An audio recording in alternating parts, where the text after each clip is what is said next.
안녕하세요. 뉴스와 사람들입니다. 추미애 법사위의 위원들이 한덕수 선고를 듣는 장면이 나왔습니다. 피고인은 징역 23년의 자.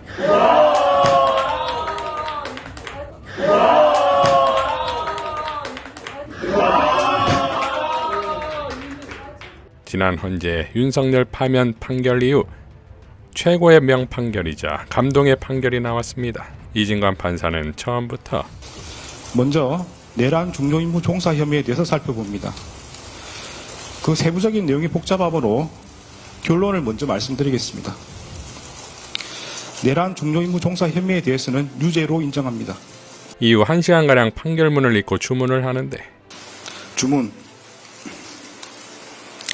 피고인을 징역 23년에 처한다. 이 사건 공소 사실 중 허위 작성 공문서 행사의 점은 무죄. 네, 다음은 법정 구속 여부를 판단하기 위해서 신문 절차를 진행하겠습니다. 네, 이 부분은 의무 중개 대상이 아닌 것으로 보이고 피고인의 사생활 보호 등을 고려해서 중개하지 않겠습니다. 이후 비공개로 진행된 재판에서도 증거인멸을 우려로 법정 구속을 선고합니다. 결국 한덕수의 돈가스가 인생 마지막 사식이 되었습니다. 오늘 이진관 판사의 판결은 쥐기현에게 보내는 윤석열은 사형이라는 메시지가 아니겠습니까? 그리고 이제부터 본격적인 내란 청산의 시작이다 이겁니다. 70이 넘는 범죄자에 대해서도 100살까지 형을 살리겠다는 판결은 지금까지도 처벌하고 있는 나치 청산을 담지 않았습니까?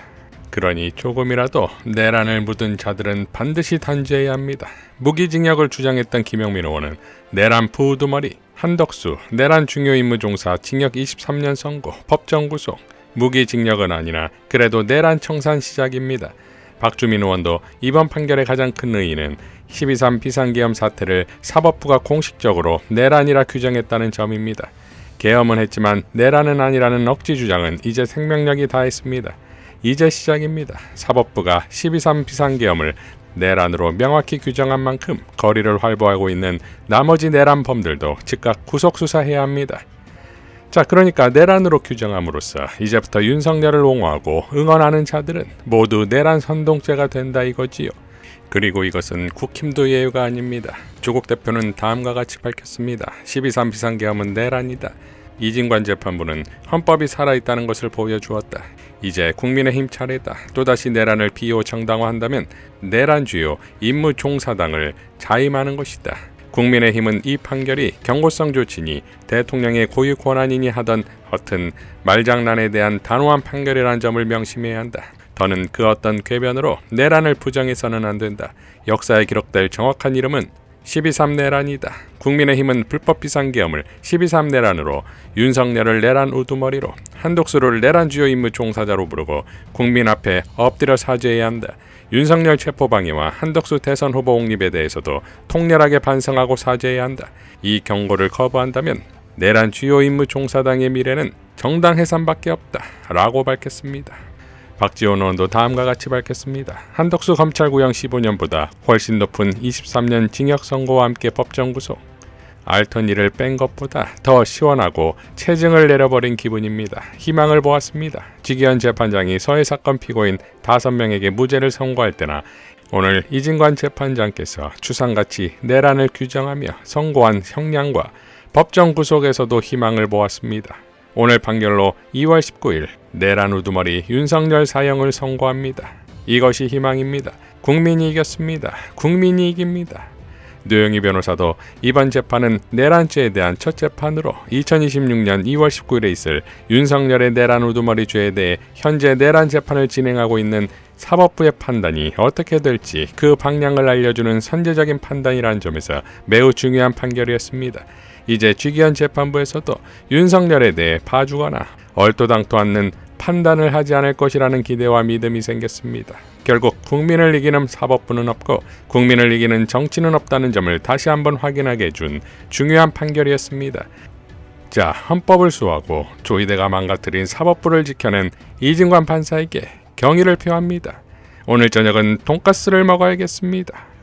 윤석열이 2024년 12월 3일 비상계엄을 선포하고 이에 근거하여 헌법에 따라 보장되는 의회, 정당 제도 등을 부인하는 내용의 위헌 위법한 포고령을 발령하며 군 병력과 경찰 공무원을 동원하여 국회 중앙선관위 등을 점거, 출입 통제하거나 압수수색한 행위는 앞서 본 바와 같이 형법 87조에서 정하는 내란 행위에 해당합니다.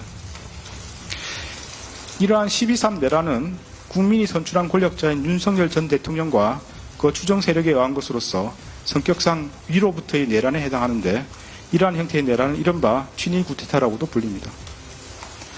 세계사적으로 살펴보면 이러한 친위 구테타는 많은 경우 성공하여 권력자는 독재자가 되었고, 국민의 생명과 재산과 같은 기본권은 본질적으로 침해되었으며, 국가의 경제와 외교는 심각한 타격을 받았고, 독재자의 권력이 약해지는 시기가 되면 내전과 같은 전쟁이나 정치투쟁으로 국가와 사회 전반이 회복하기 어려운 혼란에 빠지는 사례를 많이 볼 수 있습니다. 12.3 내란은 이러한 위로부터의 내란에 해당되는 점에서 그 위험성의 정도가 아래로부터의 내란과 비교할 수 없습니다. 왜냐하면 무엇보다도 국민이 선출한 권력자가 헌법과 법률을 경시하고 이를 위반하는 내란 행위를 함으로써 국민이 가진 민주주의와 법치주의에 대한 신전 자체를 뿌리채 흔들기 때문입니다. 현재 우리 주위에는 민주적 기본 질서에 대한 중대한 침해가 있거나 이를 파괴하려는 시도가 있고 이미 유효한 구제수단이 남아있지 않는 그러한 극단적인 상황에서나 논의되는 저항권을 평상시에 아무렇지도 않게 주장하는 사람들, 헌법과 법률에 정한 바 없어 위헌위법한 주장에 불과한 계몽적 계엄, 잠정적 계엄, 경고성 계엄을 당연하듯 주장하는 사람들, 지난 2025년 1월 19일 발생한 서울 서부지방법 폭동사건과 같이 자신의 정치적인 입장을 위해서는 헌법과 법률을 쉽사리 위반할 수 있고 그 과정에서 다른 사람이 피해를 줄 수 있는 상황이 당연하다고 생각하는 사람들, 민주주의의 근본이 되는 선거제도를 정당한 근거 없이 부정하는 사람들이 있습니다. 12.3 내란은 이와 같이 잘못된 주장이나 생각을 양산하거나 그 상태를 더욱 심각하게 만들었습니다. 이러한 점에서 아래로부터의 내란에 해당하는 기존 내란 사건에 관한 대법원 판결들은 위로부터의 내란에 가담한 피고인에 대한 형을 정함에 있어 기준으로 삼을 수 없습니다. 그리고 기존 내란 사건이 발생하였던 시기와 12.3 내란이 발생한 시기에 대한민국의 국제적인 위상은 비교할 수 없을 정도로 차이가 납니다. 현재 대한민국은 세계적으로 선진국으로 인정받고 있고 이에 따라 국제무역과 국제정치 등에 있어서 그 위상도 기존과 비교할 수 없습니다.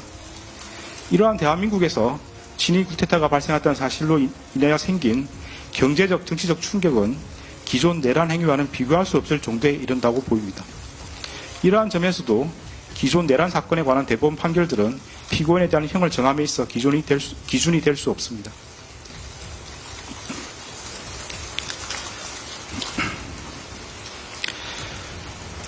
(12.3) 내란 과정에서 사망자가 발생하지 않았고 내란 행위 자체는 몇 시간 만에 종료되긴 하였습니다. 그러나 이는 무엇보다도 무장한 계엄군의 맨몸으로 맞서 국회를 지킨 국민의 용기에 의한 것입니다.